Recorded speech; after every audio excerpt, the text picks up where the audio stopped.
격렬한 표정과 근육질에 다부진 몸, 죽어가는 사람들의 고통스러운 몸부림.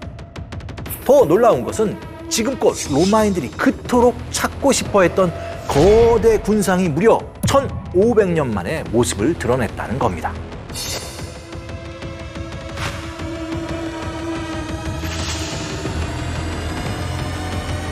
그런데 왜 이 그리스 신화에 등장하는 라오콘 군상을 자기들이 가지고 싶어 했을까요? 그건 바로 트로이의 몰락을 막으려 했던 라오콘은 역사가들에게는 일종의 안녕하세요. 한국예술종합학교 교수 미술사학자 양정무입니다. 여러분이 생각하시는 세기의 발굴은 무엇인가요? 고대 이집트의 황금 마스크? 중국 진시황릉의 미스터리인 병마용? 물론 모두 대단한 업적을 남긴 발굴이긴 한데요. 저에게 미술사적으로 수세기 동안 영향을 끼친 최고의 발굴을 뽑으라면 중세 이탈리아, 로마의 포도밭에서 발견된 이것을 빼놓을 수 없습니다.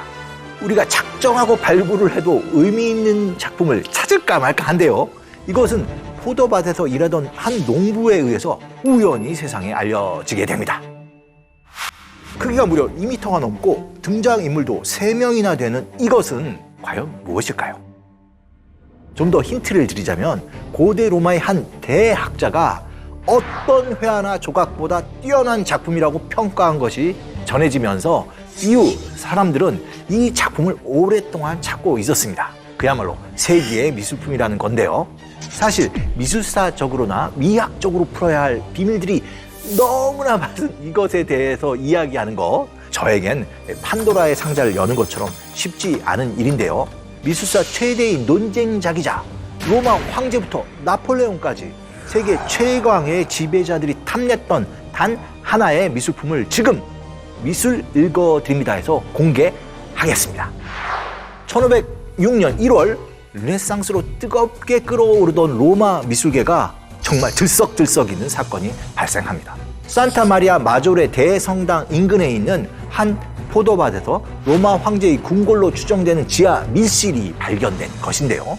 더 놀라운 것은 지금껏 로마인들이 그토록 찾고 싶어했던 거대 군상이 무려 1500년 만에 모습을 드러냈다는 겁니다.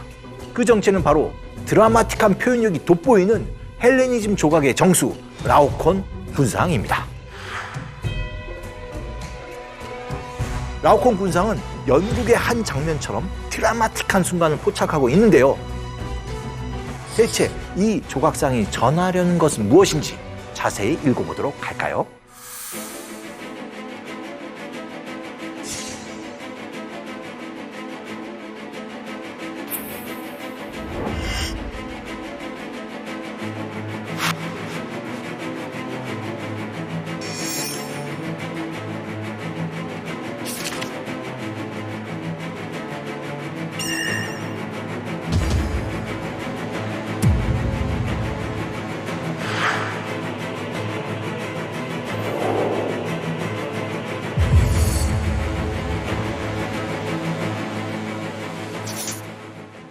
주인공인 라오콘은 황금 사과로부터 시작된 트로이 전쟁에 등장하는 인물입니다. 10년간 트로이의 성문을 열지 못한 그리스 연합군은 병사를 숨겨놓은 목마만 남겨도 철수를 하는데요.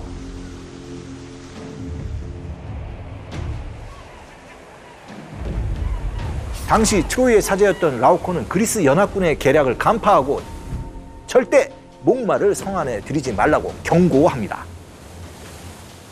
그런데 바다의 신 포세이돈이 이 모습을 전부 지켜보고 있었던 겁니다. 계획이 실패할까 걱정이 된 포세이돈은 거대한 2마리의 뱀을 보내서 라오콘과 그의 아들들을 죽이기로 하는데요. 당시 뱀에게 공격당한 부자의 모습을 표현한 것이 바로 이 라오콘 군상인 겁니다. 그렇다면 라오콘 군상이 얼마나 리얼하게 상황을 표현했는지 고대 로마의 신 베르길리우스가 남긴 서사시 아이네아스를 통해 살펴볼까요? 뱀들은 곧장 라오콘을 향해 나갔습니다. 그리고 먼저 각각 그의 2 아들의 작은 몸통을 칭칭 감고는 가련한 그들의 사지를 뜯어먹었습니다.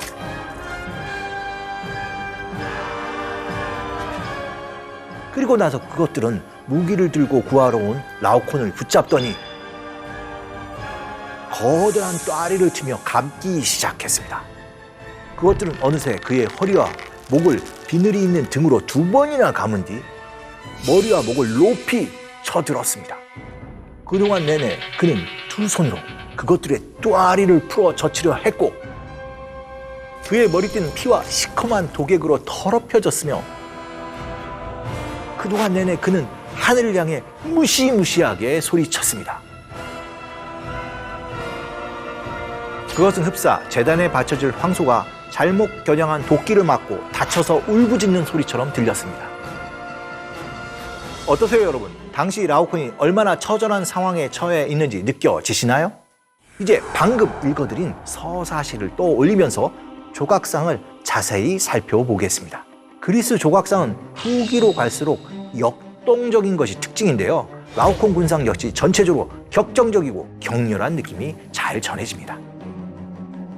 특히 눈에 띄는 건 2m가 넘는 거대한 인물상의 상하체가 뒤틀려 있다는 건데요. 이러한 형태를 영어로 서핀타인 피겨라고 부릅니다. 여기서 서핀타인은 뱀과 같다는 뜻인데요. 정확하게는 구렁이에 더 가까운데 재미있기도 이 조각상에는 실제로 뱀이 등장하는 거죠. 그리고 이 조각상의 놀라운 점은 가까이 볼수록 더 강하게 드러나는데요. 중심 인물은 라오콘의 격렬한 표정과 근육질에 다부진 몸, 죽어가는 사람들의 고통스러운 몸부림, 그리고 라오콘에 비해 크기가 작은 2 아들의 대조적인 비례를 통해서 이야기는 더욱 극적으로 전개되는 것입니다. 라오콘 군상에 대한 기록은 고대 로마의 백과사전이자 우리나라로 치면 삼국사기와 삼국유사를 합쳐놓은 책이라고 할 수 있는 플리니우스의 박물지였습니다.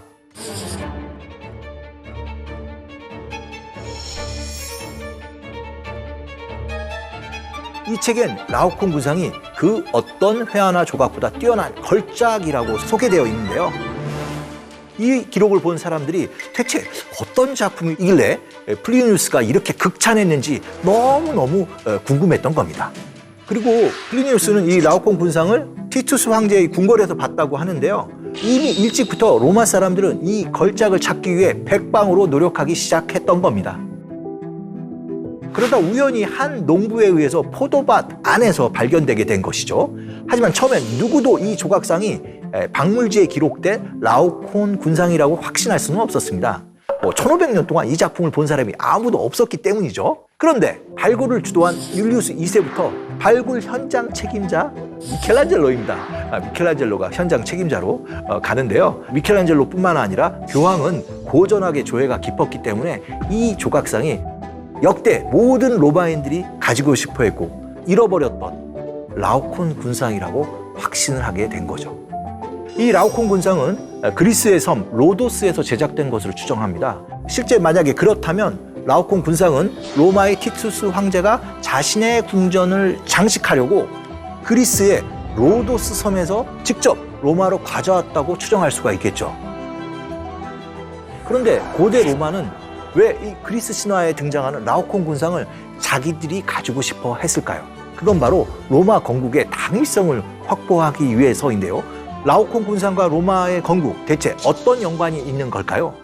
로마 건국의 아버지는 트로이의 영웅 아이네아스입니다. 그는 트로이가 멸망된 후 새로운 땅을 찾아서 위대한 트로이를 건설하게 될 것이라는 신들의 계시를 받은 후 트로이의 유민을 이끌고 방랑을 거듭하다가 마침내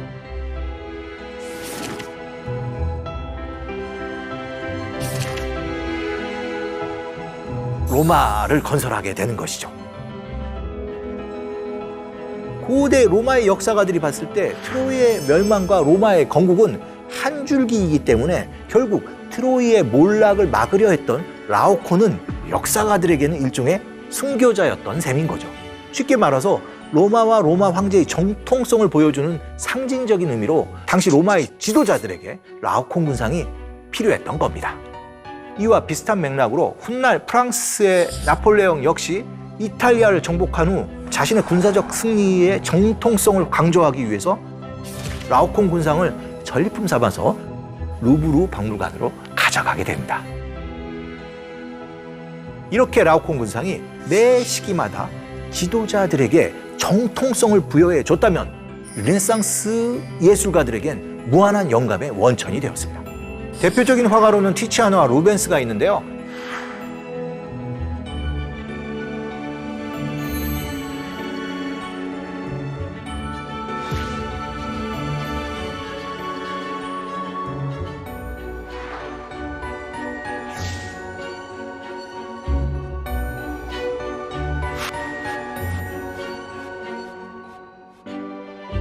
그 중에서도 절대적인 영향을 받은 예술가는 바로 악동이라고 할까요? 미켈란젤로입니다. 라오콩 군상의 발굴팀에 직접 참여했던 미켈란젤로는 그야말로 직선적인 표현이 돋보였던 다비드 조각상에서 벗어나 시스티나 예배당의 천장화인 천지창조 등에서는 라오콩 군상과 비슷하게 뒤틀린 남성 육체를 굉장히 적극적으로 시도하게 됩니다. 뿐만 아니라 여러 조각가나 화가들이 앞다퉈 라오콘상을 흉내내자 누군가 이런 현상을 표현한 판화를 그리는데요. 원숭이 모습을 한 주인공들의 모습을 보고 있으니 문득 한국어 버전의 타이틀이 떠오릅니다. 제발 라오콘 좀 그만 베껴!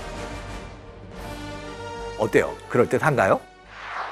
지금까지 이야기한 것처럼 발견 당시부터 세간의 주목을 받았던 라오콩 군상은 이후 예술가들의 흥미로운 토론 아이템으로 급부상하게 됩니다. 가장 흔한 토론의 주제는 제작 연도였는데요. 그리스 헬레니즘 시대의 제작자인 거다라는 의견과 아니다, 로마 시대에 만들어진 복제, 카피본이다라는 의견이 팽팽하게 맞선 것입니다. 심지어 최근에는 미켈란젤로가 고대를 흉내내서 만든 위작이라는 설까지 나오게 됐죠. 이런 주장을 한 학자는 미켈란젤로의 드로잉을 보니까 라오콩 군상의 스케치와 비슷한 것이 있다는 겁니다. 이걸 근거로 라오콩 군상은 미켈란젤로의 위작이라는 주장을 내놨는데요. 참 흥미로운 주장이긴 하지만 글쎄요, 받아들이기는 쉽지 않아 보입니다. 현재로는 그리스 헬레니즘 시기에 청동으로 제작된 원작을 후에 다시 대리석으로 만들었다는 것이 가장 유력한 주장이죠. 이 밖에도 미술사적이나 미학적으로나 큰 영향을 끼친 논쟁들이 더 있는데요. 하나씩 살펴보도록 할까요? 먼저 짚어볼 논쟁은 라오콩 군상의 팔입니다. 이 조각상 발견 당시에 세 인물의 오른팔이 모두 손실된 상태였어요. 그토록 원했던 조각상을 1500년 만에 발견했는데 그냥 놔둘 수는 없지 않겠어요? 당시 사람들은 사라진 팔을 어떻게 복원한 것인가를 두고 일종의 공모전을 개최합니다. 곧 미켈란젤로와 라파엘로 등 당대의 최고의 예술가들이 모여 치열한 논쟁을 벌이게 되는데요. 이때 미켈란젤로는 몸의 움직임과 근육의 모습을 따져봤을 때 분명 팔은 꺾여 있을 거라고 주장을 하죠. 하지만 당시에 누구도 그의 주장을 받아들이지 않았고요. 결국 팔은 위로 쭉 뻗은 모습으로 복원되는데요. 그런데 놀랍게도, 정말 놀랍게도 약 500년 후인 1905년 작품의 운명이 급격히 달라지게 됩니다. 로마의 한 석공 작업장에서 라오콩 군상의 팔로 추정되는 조각이 발견된 건데요. 과연 어떤 형상이었을까요? 팔꿈치가 완전히 꺾인 모습을 한 것입니다. 결국 팔이 꺾인 모형으로 복원하자던 미켈란젤로가 맞았던 거죠. 역시 미켈란젤로가 천재이긴 천재였다나 봅니다. 다음에 이어진 라오콩 군상에 대한 논쟁은 18세기에 아주 집중적으로 벌어집니다. 논쟁은 라오콘에 벌어진 입을 두고 촉발됐는데요. 그의 입이 비명을 지르는 것인지 고통을 사귀는 탄식을 나타내는 것인지 의견이 분분했던 거죠. 우리가 일반적으로 알고 있는 고대 조각상은 사실 무덤덤합니다. 그것이 감정에 흔들리지 않는 고요한 절제와 엄격함을 특징 짓는 고전적 아름다움이라고 여겨졌던 건데요. 이렇게 고전미를 한정하다 보니까 라오콩 군상처럼 예외적인 작품에 대해서는 결코 그 강한 표현력을 인정하지 않으려는 경향이 있었던 겁니다. 논쟁의 발달은 바로 여기서부터 시작되는데요. 고대 로마의 신 베르길리우스는 도끼에 빗맞은 황소처럼 끔찍한 단발말을 내지른다며 아주 극적으로 표현했지만 1506년 당시 발굴했을 때는 라오콘의 표정을 그저 신음 정도로 표현했던 것이죠. 고전 미술에 대한 예찬이 아주 극에 달했던 18세기 독일의 미술사학자이자 고고학자였던 빈켈만 역시 휘몰아치는 격성 속에도 침착함을 잃지 않은 위대한 사례라고 표현했습니다. 자, 여러분이 보기엔 어떠세요? 베르길리우스가 묘사한 것처럼 라오콘이 처절하게 비명을 지르는 것 같나요? 아니면 고통을 삭히고 조용히 탄식을 내뱉는 것처럼 보이는가요? 이 논쟁의 결론은 여러분이 판단에 맡겨야 할 것 같습니다. 고대부터 근대까지 수많은 지배자에겐 권력의 근거가 되고 예술가에겐 영감의 원천이자 뜨거운 논쟁의 소재가 되었던 라오콘 군상. 하지만 지금은 미켈란젤로의 다비드상이나 로댕의 생각하는 사람 등 다른 유명한 조각상에 밀려서 사람들의 기억에서 희미해지고 있습니다. 안타깝지만 시대가 흐르면서 미술을 보는 미의 기준이 바뀌어가고 있다는 의미가 아닐까 하는데요. 그래서일까요? 미술사학자로서 위대한 작품이 기억에서 좀 사라져간다는 그 점에서 안타까움이 있습니다. 그래서 제가 오늘 이런 강의를 준비했는데요. 어떠신가요? 그리스 시대부터 지금 현대까지 2000년 가까이 인류를 사로잡은 조각상, 조금 지금부터는 다시 기억해줘야 되지 않을까요?